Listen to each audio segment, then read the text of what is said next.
Hello, students. Okay, purpose of the Act 2001. Very good Vishal, very good. આપણે શું જોયું હતું? હેતુઓ ક્યાં ક્યાં છે? કોના હેતુ? Purpose of energy conservation act. Energy conservation નો એક્ટ જે આપણે બનાવ્યો, બરાબર? તો એના આપણી પાસે એના પર્પઝ શું છે, બરાબર? એ બનાવવાનો હેતુ શું છે? એના વિશે આપણે લાસ્ટ ટાઈમ વાત કરી. સો લાસ્ટ ટાઈમ આપણે એનર્જી કન્ઝર્વેશન એક્ટ શું છે, એના પર્પઝ વિશે થોડો ખ્યાલ લીધો હતો, બરાબર? Today we are going to discuss about the another topic which is depends on or we can say that features છે. એનર્જી કન્ઝર્વેશન એક્ટના જે ફીચર્સ જે છે એના વિશે આજે આપણે વાત કરવાની છે. એનર્જી કન્ઝર્વેશનના ફીચર્સ શું છે એના વિશે આપણે થોડીક આજે વાત કરીએ, બરાબર? So bye one by one આપણે એ ફીચર્સ જે છે એને જોઈએ.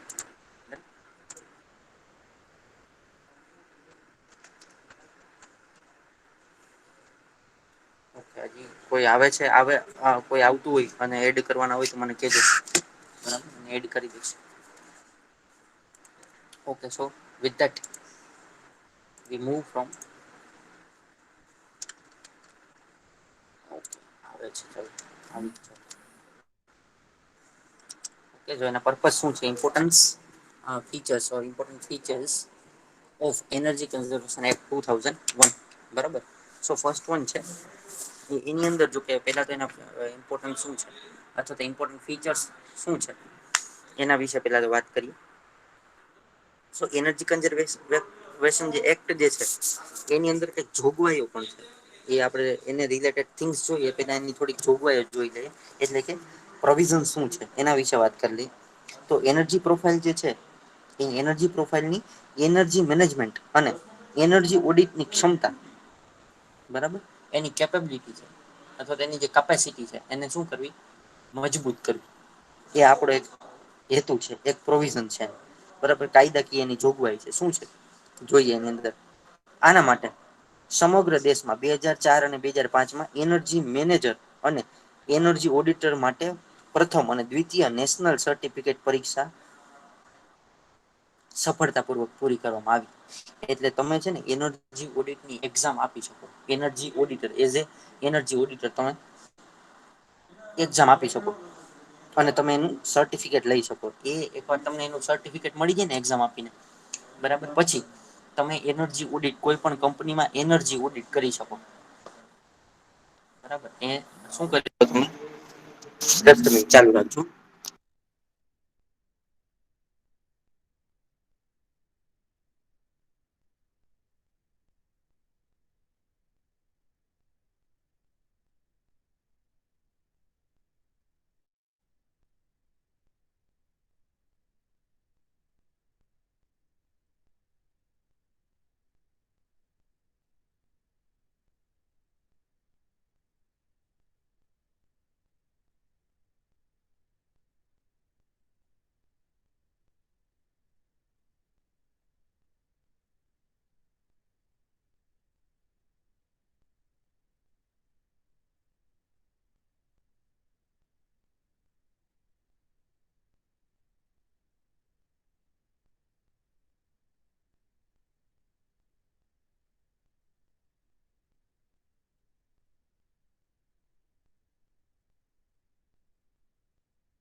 સોરી, બે મિનિટ.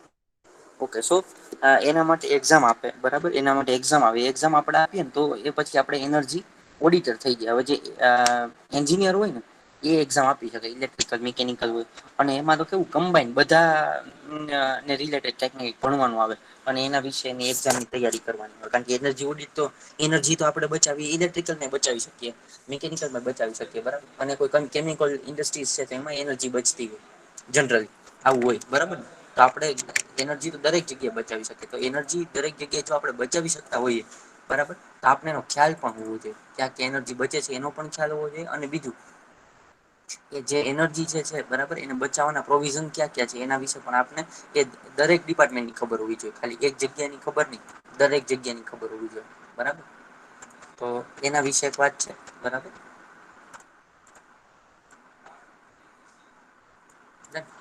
એક એના વિશે વાત છે બરાબર પછી આગળ વાત કરીએ તો બીજો કોઈ એક ટોપિક છે એની અંદર કે એનર્જી ઓડિટરની પ્રામાણિકતા એટલે કે એક્રિડિએશન બરાબર એને જે પાસ કરાવવાની વિધિ જે હોય બરાબર પોતાની એનર્જી ઓડિટિંગની જે ક્ષમતા છે એના આધારે ઘણી એનર્જી ઓડિટિંગ સંસ્થાઓ એટલે કે એજન્સી એને પ્રમાણિત કરે એટલે હું કોઈ ઇન્ડસ્ટ્રીમાં જઈ અને મેં કોઈ જગ્યાએ એનર્જી ઓડિટ કર્યું હોય ને તો શું હોય એનર્જી ઓડિટ કર્યા પછી શું કરવું પડે મારે એને પ્રમાણિત કરાવવું પડે પ્રમાણિત કરાવવું એટલે કે મારે એને એક્રિડિએટ કરાવવું પડે બરાબર એનું એક્રિડિએશન લેવું પડે એને એને શું કેવાય પ્રમાણિત કરાવવું એટલે આપડે કઈએ ને કે સાઈન એક વાર થઈ જાય બરાબર પછી આપડે કેમ સ્વન પ્રમાણિત કરીએ સેલ્ફ એટેસ્ટેડ કરીએ એવી રીતે બરોબર તો ઈ એક પ્રક્રિયા એ કરી શકે એ 2003-4 માં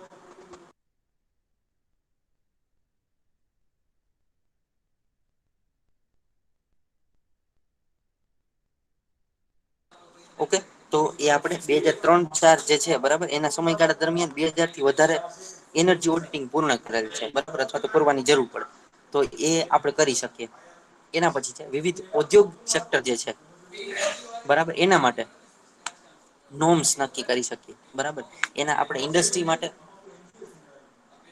એનર્જી સાથે છે ને એ આપડે શું કરીએ એનર્જી સાથે આપણે એટલે એને ઔદ્યોગિક સેક્ટર જે છે બરાબર તો એમાં શું છે એના નોમ્સ કઈ એના નોમ્સ હોય બરાબર એ નોમ્સ પ્રમાણે આપણે એને પેલું કરી શકીએ હવે આના માટે શું કરવું પડે તો કે આની શરૂઆત કરવા માટે આપણે સિમેન્ટ પલ્પ બરાબર અને પેપર ઉદ્યોગ સેક્ટર બરાબર એમાં વિશિષ્ટ ઉર્જાનો વપરાશ થાય સ્પેસિફિક એનર્જી કન્ઝપ્શન બરાબર એના માટે આપણે એને પસંદ કરવામાં આવે એ કરી શકાય પછી તો કે એનર્જી ઓડિટિંગની પ્રક્રિયા જે છે એ પ્રક્રિયાના સ્ટાન્ડર્લાઈઝેશન માટે મેન્યુઅલ અને કોડ બરાબર એના સ્ટાન્ડર્ડઇઝેશન માટે મેન્યુઅલ અને કોડ આ બે વસ્તુ એમાં શું આવે તો કે લાઈટિંગ સિસ્ટમ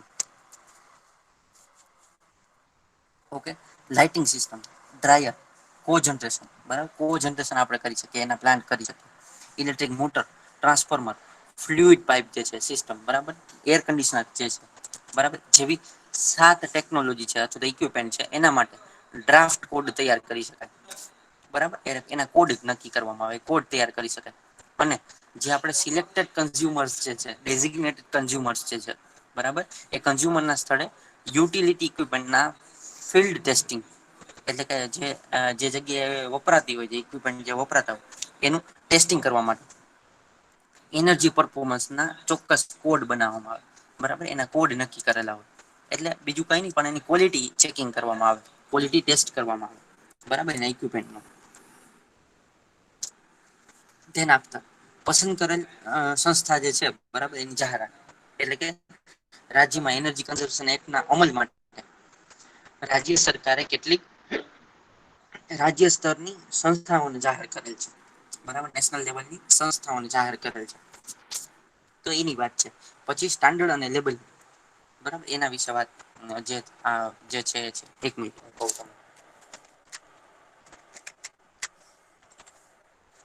બરાબર એ હમણાં ડિમાન્ડ સાઇડ મેનેજમેન્ટ આપણે બધું જોઈએ વન બાય વન એટલે તમને ખ્યાલ આવશે બરાબર એ સ્ટાન્ડર્ડ લેબલિંગ શું છે એના પછી બીજા ક્યાં ક્યા ફાયદા છે એના વિશે આપણે વાત કરી ડેઝિગ્નેટ કન્ઝ્યુમર એટલે શું છે એના વિશે વાત કરી તો ખાલી તમને બે ખાલી બ્રીફ કરી દો સ્ટાન્ડર્ડ અને લેબલિંગ રેફ્રિજરેટર હોય કે પછી વિન્ડોઝ હોય કે પછી એર કન્ડિશનર હોય કે પછી ડિસ્ટ્રીબ્યુશન ટ્રાન્સફોર્મર હોય ફ્લોરોસન ટ્યુબલાઇટ્સ હોય બરાબર કોઈ બેલાસ્ટ જે છે ચોક જે છે બરાબર એવા ઉપકરણમાં શું હોય સ્ટાન્ડર્ડ લેબલિંગ કરેલું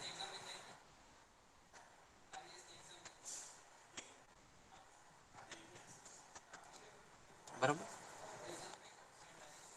સ્ટાન્ડર્ડ લેબલિંગ જે છે એનો પ્રોગ્રામ આપણે નક્કી કરવામાં આવે બરાબર. પછી એનર્જી કન્ઝર્વેશન જે બિલ્ડિંગ કોડ છે બરાબર. આ માટે માળખાકીય અને વિશ્લેષણની રીત તૈયાર કરવામાં આવે. ડેટા કલેક્શન અને એનાલિસિસ પૂરી કરવામાં આવે અને ઈસીબીસી બરાબર એના માટેનો પ્રથમ ડ્રાફ્ટ રિવ્યુ તૈયાર કરવામાં આવે બરાબર. એ શું છે ઈસીબીસી નો અર્થ શું છે એનર્જી કન્ઝર્વેશન બિલ્ડિંગ કોડ બરાબર યાદ રાખજો આ એસ એન્ડ એલ એટલે સ્ટાન્ડર્ડ એન્ડ લેબલિંગ એવી રીતે ઈસીબીસી યાદ રાખજો જો આપણી પાસે બ્યુરો ઓફ એનર્જી એફિસયન્સી હતું બરાબર એને આપણે બીઈ કેતા હતા યાદ હોય તો બીઈ બરાબર આવું કદાચ બે માર્કમાં ફૂલ ફોર્મ પૂછાય બે ફૂલ ફોર્મ પૂછી શકે બરાબર બે માર્ક નો જે ક્વેશ્ચન આવે આપણે જીટીયુ તો એમાં ક્વેશ્ચન પૂછી શકાય બટ ઓબ્વિયસ શું તો કે ઈસીબીસી નો ફૂલ ફોર્મ કયો તો શું તમે લખી શકો એનર્જી કન્ઝર્વેશન બિલ્ડિંગ કોડ લખવું હોય તો લખી લેજો ઓકે જોકે ઓલરેડી તમારી બુકમાં છે જ ઓકે સો આપણે એને જોઈએ હવે નવ એનર્જી કન્ઝર્વેશન થોડીક ઇમ્પોર્ટન્ટ ફીચર્સ જે છે એના વિશે આપણે ચર્ચા કરીએ આ વચ્ચે એક ચર્ચા કરવી જરૂરી હતી એના પ્રોવિઝન શું છે એના વિશે એટલે પ્રોવિઝન તમને કદાચ પૂછાય કે એનર્જી કન્ઝર્વેશન એક્ટની કાયદાકીય જોગવાઈઓ લખો અથવા mandatory provision of energy conservation act એવું લખો તો તમે શું લખો તો કે ભાઈ એની કેપેબિલિટી કેટલી હોય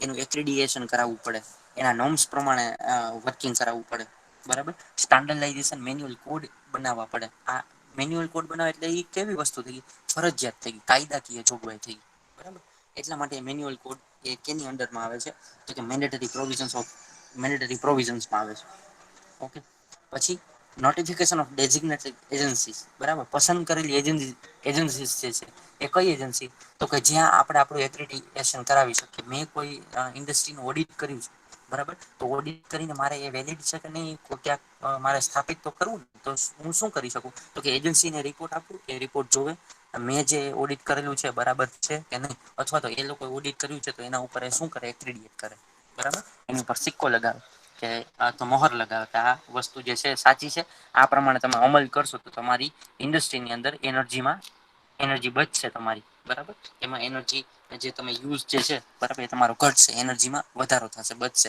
એટલે તમારી બિલિંગ સાયકલ જે બિલ તમારું જે બને છે એ પણ ઓછું આવશે બિલ એટલે કે ઇકોનોમિકલ અને એનર્જી રિલેટેડ બંને રીતે ફાયદો થઈ શકશે અને આનાથી તમે આ એનર્જી બચાવો એટલે જે ગ્લોબલ લેવલે અથવા તો ઇન્ટરનેશનલ લેવલે અથવા તો જે પેલું એનર્જી જે છે બરાબર એનો પૂરેપૂરો જથ્થો છે આ દુનિયામાં જે એનર્જી નો જથ્થો છે એમાં તમે કઈક બચાવવા માટેના પ્રયત્નો કરો છો બરાબર ઓકે સો નવ એનર્જી કન્ઝર્વેશન એક્ટની લગતી બાબતો થોડીક કઈક બાબતો છે એ શું છે એના વિશે આપણે થોડી વાત કરી એનર્જી ફીચર્સ જે છે બરાબર એના ઇમ્પોર્ટન્ટ ફીચર શું છે so first one standards and labelling S and L standard અને લેબલિંગ છે શું એના વિશે આપણે થોડીક વાત કરી હવે આ ક્વેશ્ચન છે ને તમારો 4 માર્ક નો બની શકે 100% આ ક્વેશ્ચન 4 માર્ક નો બની શકે આમાં ઘણી બધી વસ્તુ છે આપણે વન બાય વન જોશું એટલે ખ્યાલ આવશે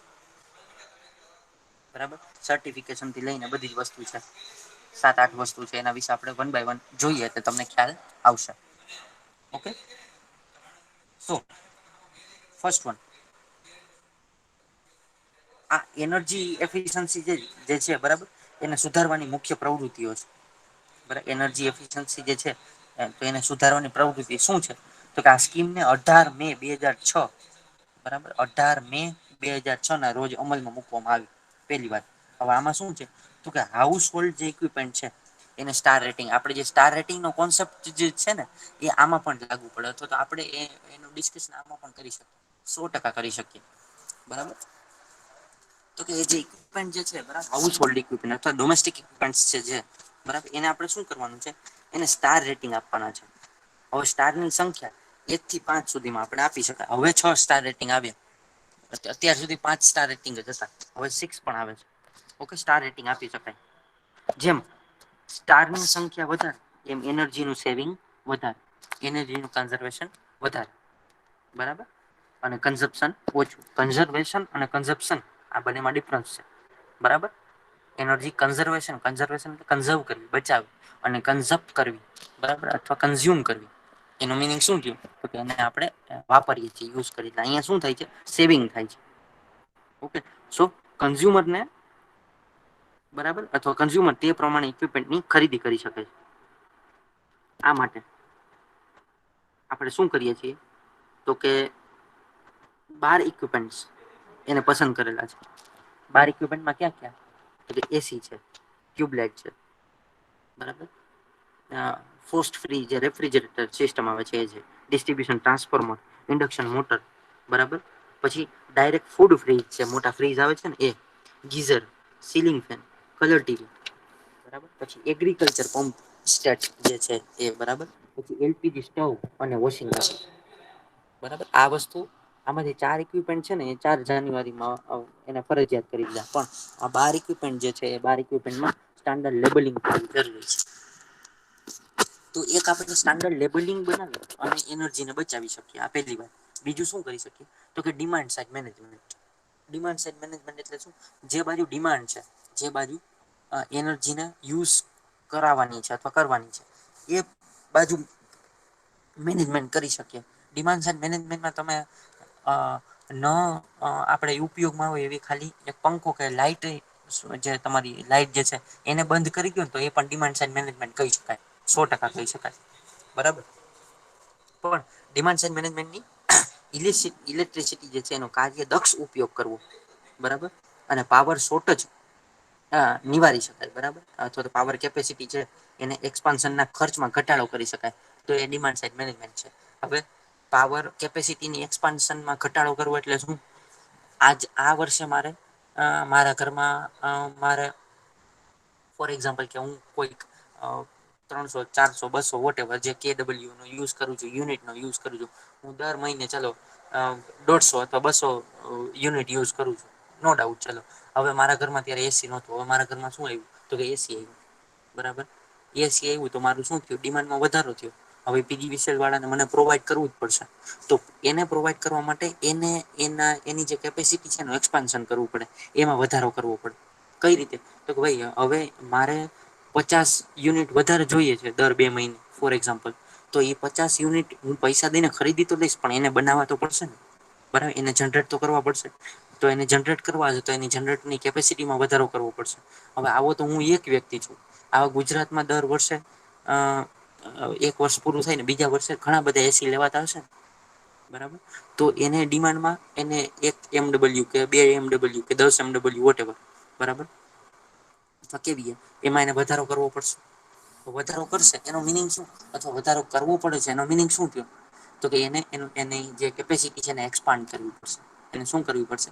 ફેલાવવી પડશે. એના માટે એને કોસ્ટ આપવી પડશે. હાલો, કોસ્ટ આપે ને કઈ વાંધો નહીં, ચલો સમજી શકાય કે ભાઈ ઇન્વેસ્ટમેન્ટ છે, બરાબર. પણ એના માટે એનર્જી પણ વધારે ઉપયોગ થશે. એના માટે મારે કદાચ કોલસો બાળીને એનર્જી ઉત્પન્ન કરવી પડશે. હવે હું જેટલી એનર્જી કોલસો બાળીને જમીનમાંથી કાઢું છું, એટલે જમીનમાં ઓછો કોલસો થશે, બરાબર. હવે કોલસાનું હકીકત કામ શું છે, કદાચ કોઈ તમને કીધું હોય કે ખ્યાલ નથી. હકીકત એનું કામ છે, પૃથ્વીની અંદરનું પેટાળમાં 3 વસ્તુ પડેલી હોય. તમને આ ખ્યાલ હોય તો હું તમને એક નોલેજ તરીકે કહી દઉં, બરાબર. કોર હોય એક, વચ્ચે કોર હોય, બરાબર. આ પૃથ્વીના પેટાળમાં આવી વસ્તુ હોય, કોર હોય, ટ્રસ્ટ હોય ને મેન્ટલ હોય, 3 વસ્તુ. I can explain little bit here, okay. આ એક વચ્ચે પૃથ્વીના પેટર્નમાં એક કોર હોય, બરાબર. કોરની ઉપર મેન્ટલ હોય અને મેન્ટલની ઉપર ક્રસ્ટ હોય. આ 3 છે ને પૃથ્વીના ટાઈપ, આ 3 રીતે ડિવાઈડ. પછી એમાં અંદર લિથોસ્ફિયર, મેસોસ્ફિયર, વોટેવર આ બધું આવે છે, એ પછીની વાત છે. પણ બેઝિકલી એનું જે કન્સ્ટ્રક્શન હોય ને આવું હોય. આમાં ક્રસ્ટ હોય, આમાં મેન્ટલ હોય. આ વચ્ચેનું જે પોર્શન છે ને એ મેન્ટલ છે, મેન્ટલ. મેન્ટલ એટલે ગાંડું નહી, પણ એવું નામ છે, બરાબર. અને આ શું હોય? કોર હોય. કોર એટલે સી, બરાબર. તો હવે આપણે છે ને આમાંથી કોલસો કાઢી લે, આની પ્લેટ્સ બને, બરાબર. અને પ્લેટ્સ બને. આ તમને ખબર પ્લેટ હલી જાય ને ભૂકંપ થાય ને, તમે આવું સાંભળ્યું છે કે? યસ ઓર નો? હા સર. બરાબર. એ પ્લેટ હલવાથી ભૂકંપ થાય, બરાબર. હવે એ પ્લેટ હલે કેમ? બરાબર. પ્લેટ છે ને એ આપડી જે પૃથ્વી જેની ઉપર આપણે રહીએ છીએ ને, એ કોઈક વસ્તુની ઉપર તરે છે. આમ જોવા જાય ને પાણી ઉપર નહી, પણ બીજા લિક્વિડ ઉપર તરે છે. હવે ઈ બહુ મોટો ટોપિક છે, આપણે પછી ક્યારેક જોશું, બરાબર. પણ એવું સમજી ગયો કે તારે હવે એમાંથી આપણે, હું એમ કહું કે ભાઈ પાણીની ઉપર બરફ તરે છે, બરાબર. અને હું પાણી નીચેથી કાઢી લઉં, ફોર એક્ઝામ્પલ, પાણી કાઢી તો શું થાય? બરફ તો અનબેલેન્સ થઈ જાવ ને, કારણ કે પાણીની અંદર બરફ તમે મોટું પાણીનું બીકર હોય એમાં બરફના ટુકડા નાખો તો એ તરે. બરાબર કારણ એ ડિપેન્ડસ ઓન ડેન્સિટી પર ડિપેન્ડ છે.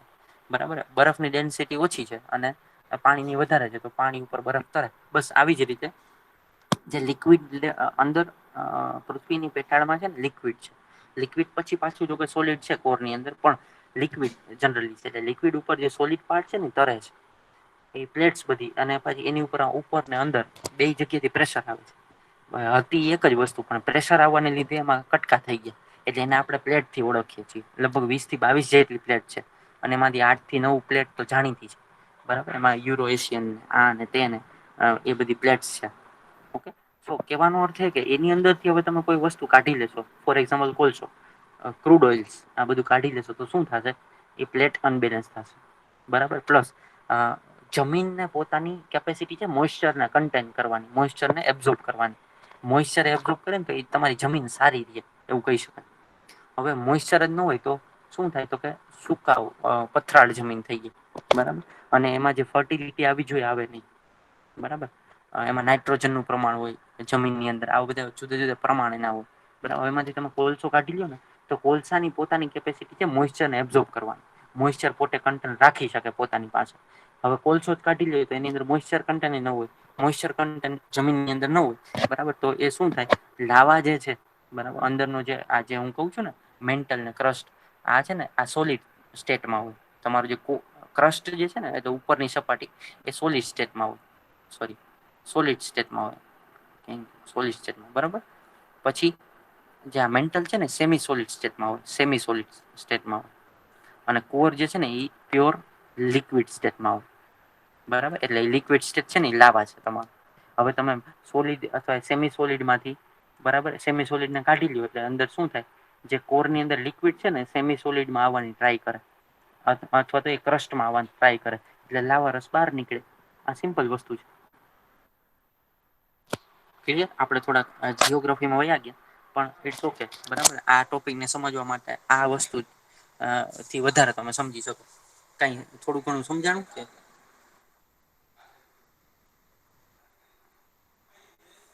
હા સર. હા આમાં છે ને આપડે આ ઈસી સબ્જેક્ટ કેવો છે કે ઈસી એ ભણશું ને એમાં થોડી હ્યુમિનિટી ભણશું. બરાબર માનવતા જેને કેવાય એ પણ આપણે ભણવી છે શું કામે જરૂરી છે કારણ કે આ આપડે છે ને આપણે કેમ આપણા બાપ દાદા આપણને વારસો આપી બરાબર શું આપી જાય તો કે ભાઈ જમીન આપી જાય અથવા તો મકાન આપી જાય અથવા તો કોઈ બીજી મૂડી આપી જાય સોનું વોટ એવર જયારે એ જાય બરાબર ત્યારે આ દુનિયા માંથી જાય ત્યારે આપને આપતા જાય બરાબર આપણે એના વારસદાર છીએ એમ આપડે શું છે ને આખી દુનિયામાં એના વારસદાર છીએ અથવા આપણી જે જગ્યા રહીએ છીએ બરાબર એ આપડે ખાલી આપણી ભૌતિક સંપત્તિ નહી પણ જે આજુબાજુની સંપત્તિ જે છે ને બરાબર વૃક્ષો જે છે બરાબર હવે આપણા બાપ દાદા વૃક્ષો વાયવા હોય એને કેટલા વર્ષ થયા હોય એને 5-7 વર્ષ તો એને ખાલી ઉગાડવામાં એને ટ્રાય કરી આંબા છે આપડે કેરી ના આંબા છે તો ઉગાડવામાં કેટલી વાર લાગે બરાબર એના એમાં ફાલ આવતા 7-8 વર્ષ વયા જાય બરાબર 5 વર્ષ પછી તેમાં કેરી આવવાનું ચાલુ થાય તો જેમ દીકરાનું જતન કરે ને એવી રીતે એને એના જે પ્લાન્ટસ બધા હોય ને એનું જતન કર્યું અને એ કોઈ વ્યક્તિ આપણે કોઈ વ્યક્તિને એવી રીતે મોટો કર્યો પછી આપણેે બીજાને આપવું તો આપણા માટે થોડું કઠિન બની જાય તેવી રીતે જયારે એ જાય ત્યારે આપણને આપતા જાય એને એના દીકરાની જેમ એનું જતન કર્યું અથવા તો આ નેચર જે છે બરાબર એ આપને વારસા રૂપે આપતા જાય તે વારસા ને સાચવવાની એટલીસ્ટ આપડે વધારીયા ની તો કઈ નઈ પણ જેટલું છે એટલું સાચવવાની જવાબદારી તો આપડી 100% બને અને એના માટે એક નાનકડી વસ્તુ કરીએ ને આપને ક્યાંય કચરો દેખાય ને ખાલી ઈ ઉઠાવીને કચરા પેટી એમ નાખી દે ને બરાબર એ બેસ્ટ વસ્તુ છે આપણા માટે એનાથી તમને સેટિસફેક્શન 100% મળશે ક્યારેક તમે છે ને અનુભવ કરજો તમે જયારે સારું કામ કરો ને કોઈ આમ તમને એમ થાય ને કે ભાઈ મેં સારું કામ કર્યું તો તમે આમ એનાથી શું થાવ તમે તમારી અંદર કઈક પોઝિટિવ એનર્જી આવે બરાબર અને એટલું જ ખરાબ કામ કરો ને તો તમને લાગે પોઝિટિવ એનર્જી પણ પોઝિટિવ એનર્જી તમારામાં આવતી નથી એ નેગેટિવ એનર્જી આવે છે અને નેગેટિવ એનર્જી એ બીજી નેગેટિવ એનર્જીને વધારે ઘટાડે નહી ઓકે એના જેવું છે એકવાર દૂધમાં ઉફાણો આવે ને પછી તમે કદાચ ગેસ બંધ કરી દો ને તો દૂધમાં ઉફાણો ચાલુ જ રહે એને પાછો ધીમે એના લેવલે આવતા વાર લાગી આ એના જેવું છે એમ પોઝિટિવમાં એવું હોય નેગેટિવમાં એવું હોય બરાબર પોઝિટિવમાં આપણી આજુબાજુ જો પોઝિટિવિટી હોય ને તો પછી તમને વિચારે પોઝિટિવ આવે અને એનું આઉટપુટ તમને રિફ્લેક્શન એ પોઝિટિવ આવે આ દુનિયામાં છે ને કોઈ પોઝિટિવિટી છે નહી આમ જો ઇનબિલ્ટ કઈ નથી આપણે જે વસ્તુ વિચારીએ ને એ પ્રકારના વેવઝ જ આપણી બાજુ આવે. આ એક સાયન્ટિફિક રીઝન છે. તમે પોઝિટિવ વિચારો ને તો તમારી બાજુ પોઝિટિવિટી જ બધી આવે. તમે નેગેટિવ વિચારો તમારી બાજુ નેગેટિવિટી આવે. ડિપેન્ડસ આપણે શું વિચારીએ એના ઉપર ડિપેન્ડ છે. આપણે શું એટ્રેક કરવું કે કરાવવું એ આપણી ઉપર ડિપેન્ડ છે. એટલે એની ઉપર કાલે એની ઉપર ચર્ચા થઈ હતી ને એટલે હું તમને કઉ છું. ઓકે સો નેક્સ્ટ આગળ વધીએ. નાઉ next one third one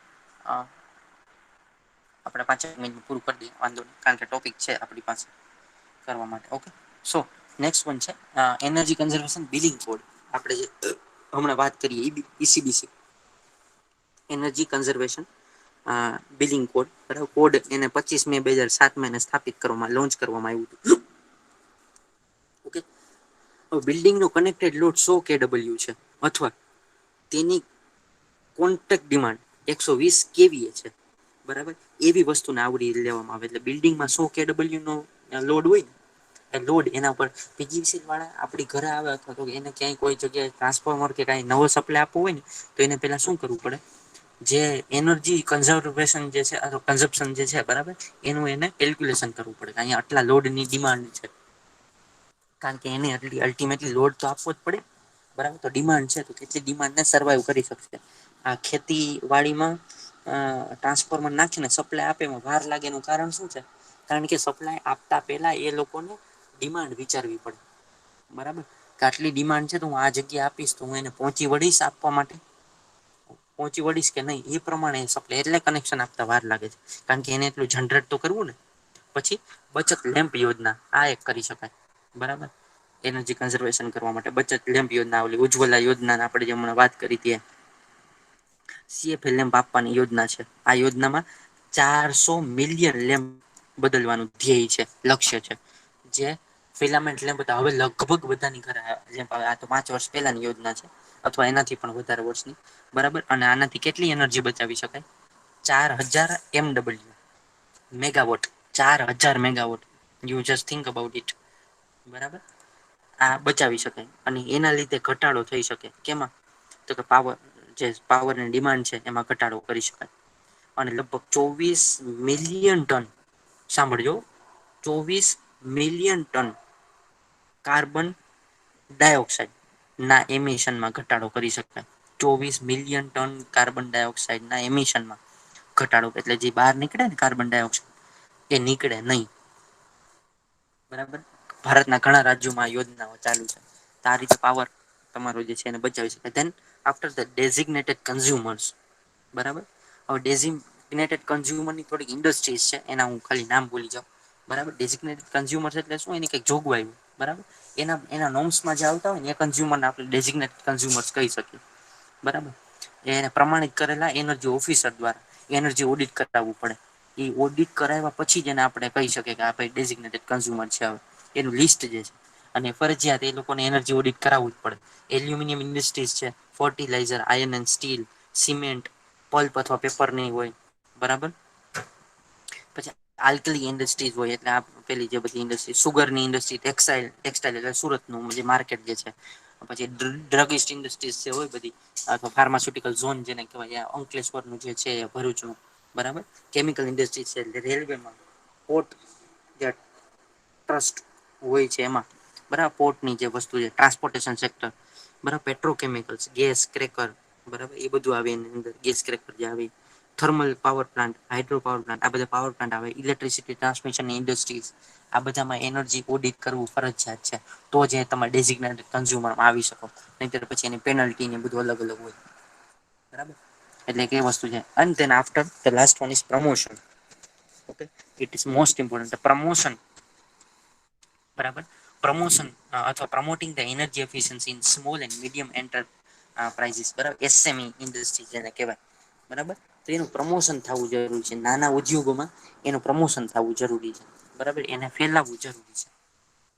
okay and then certification of the energy manager and the energy auditors okay એના એક્રેડેશન ને સર્ટિફિકેટ પ્રમોશનલ સર્ટિફિકેટ હોય એનર્જી કન્ઝર્વેશન જે એક્ટ આપણે જે થાય ડેઝિગ્નેટ કરેલ કન્ઝ્યુમર હોય એને એક્રીડિએટ એનર્જી ઓડિટર મારફત એને સર્ટિફિકેટ આપવામાં આવે અથવા એને ઓડિટ કરાવવું પડે અને ઓડિટ કરાવ્યા પછી એને એપોઈન્ટ કરવાના ઓડિટ કરાવવાનું મેનેજરને અને એની ઉપરથી સર્ટિફાઈડ કરી દઈએ કે ભાઈ તમારી ઇન્ડસ્ટ્રી જે છે. આટલી વસ્તુમાં તમે સુધારો કરશો પછી એ ઇન્ડસ્ટ્રી તમારી એક્રિડિએટ થઈને તમારે ડેઝિગ્નેટેડ કન્ઝ્યુમરમાં તમે આવશો. ડેઝિગ્નેટેડ કન્ઝ્યુમર એટલે કાંઈ નઈ પસંદ કરેલા કન્ઝ્યુમર કે જેને એનર્જી ઓડિટ કરાવી અને સુધારો કરાવી શકાય. ક્લિયર? તો આ ઇમ્પોર્ટન્સ ઓફ એનર્જી ઓડિટિંગ છે. બરાબર ઇમ્પોર્ટન્સ ઓફ એનર્જી ઓડિટિંગ છે. ઓકે અથવા તો important feature for the energy conservation act 2021 છે. ખ્યાલ આવ્યો બધાને? લિટલ બીટ થોડો થોડો ખ્યાલ આવ્યો.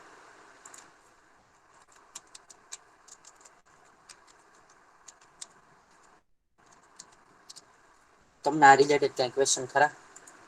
તો મને પૂછો. કાંઈ એકાદી આપણે ચર્ચાનો થોડો નાની એવી ચર્ચા કરી શકીએ કદાચ તમારે કરવી હોય તો.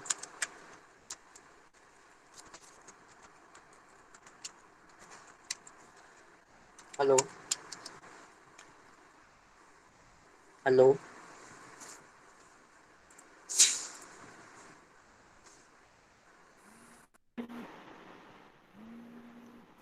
હલો વિચારો 2 મિનિટ વિચારો અને મને કયો પછી.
ઓકે એની ડાઉટ નાઉ ડાઉટ જો ડાઉટ હોય તો પૂછો અધરવાઈઝ તમે તમારો રોલ નંબર લખીને દેવું થવું તો થઈ શકો.